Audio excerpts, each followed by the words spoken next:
তো সুপ্রিয় দর্শক শ্রোতা দেশ ও প্রবাস থেকে যারা আমাদের সাথে সংযুক্ত আছেন, ভিডিও দেখছেন অথবা শুনছেন সবাইকে জানাই আন্তরিক প্রীতি ও শুভেচ্ছা।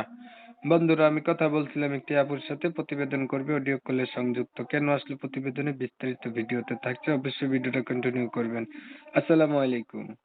ওয়ালাইকুম সালাম। কেমন আছেন আপনি? ভালো আছেন? জি, আলহামদুলিল্লাহ ভালো আছি।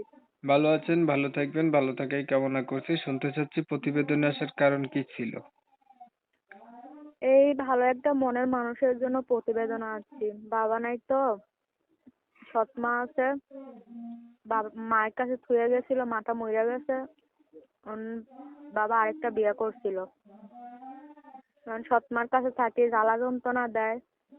এই জন্য একটা প্রতিবেদন চাচ্ছি ভালো একটা মনের মানুষের জন্য। বুড়া হোক জোয়ান হোক তাতে আমার কোনো আপত্তি নেই। পাইলে কি করবেন? পাইলে বিয়ে শাদী বসবো। আগে বিয়ে হয় নাই? না, আগে বিয়ে শাদী হয় নাই। বিয়ে হইলে কি স্বামীকে প্রতিবেদন করতে দিত? সত্য বলতেছেন না মিথ্যা বলতেছেন? সত্যি বলতাছি, মিথ্যা কেন বলবো? মানুষে কমেন্ট করে যে ভাই যাদের প্রতিবেদন করেন এগো হয়েছে কি বিয়া হয়, বিয়ার পরেও কয় যে বিয়া হয় নাই। এখন আপনার বিষয়টা কতটুকু সত্য? আমার বিষয়টা অনেকই সত্য, কারণ আমার বিয়ে শাদী হয় না। বিয়ে শাদী হলে বয়স তো কত? স্বামীকে বয়স কত? প্রতিবেদন আমার বয়স 18। লেখাপড়া করছেন আপনি? লেখাপড়া ক্লাস 8 পর্যন্ত করছি। কোরআন শরীফ পড়তে পারেন? জি, আলহামদুলিল্লাহ পড়তে পারি। নামাজ পড়া হয়নি? নামাজ পড়েন? জি, নামাজ পড়ি। নামাজও পড়েন। বিয়া হয় নাই আগে না?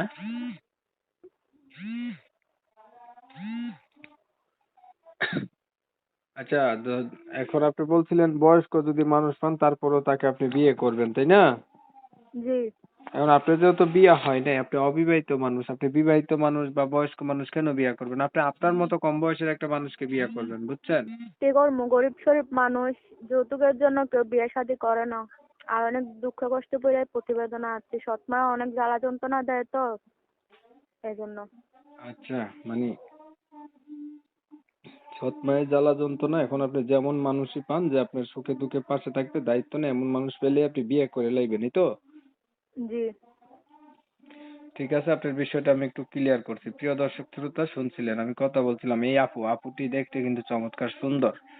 ওনার লেখাপড়াও আছে, ক্লাস 8 পর্যন্ত কোরআন শরীফও পড়তে পারে, নামাজও পড়ে। তো সমস্যা হচ্ছে ওনার বাবা আজকে বেঁচে নাই, মাও নাই, সৎ মায়ের কাছে থাকে, অনেক কষ্টে আছে।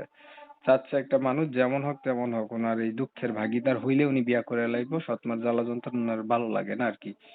তো আমি হচ্ছে কমিউনিটি গাইডলাইনের কারণে এই সুন্দরী আপুটির নাম ঠিকানা নিতে পারি নাই, দুঃখ প্রকাশ করছি।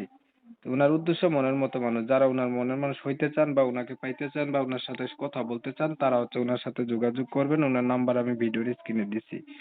যদি ভিডিও ভালো লাগে একটু লাইক টাইক দিয়েন, শেয়ার দিয়েন, ইমো মেসেঞ্জারে ছড়াই দিয়েন, আপনাদের মতামত কমেন্টে জানান, চ্যানেল ভালো লাগলে সাবস্ক্রাইব করে রাখেন। অনেক সময় নিয়ে ভিডিও দেখছেন, ধন্যবাদ সবাইকে। সবাই ভালো থাকবেন, সুস্থ থাকবেন, আল্লাহ হাফেজ।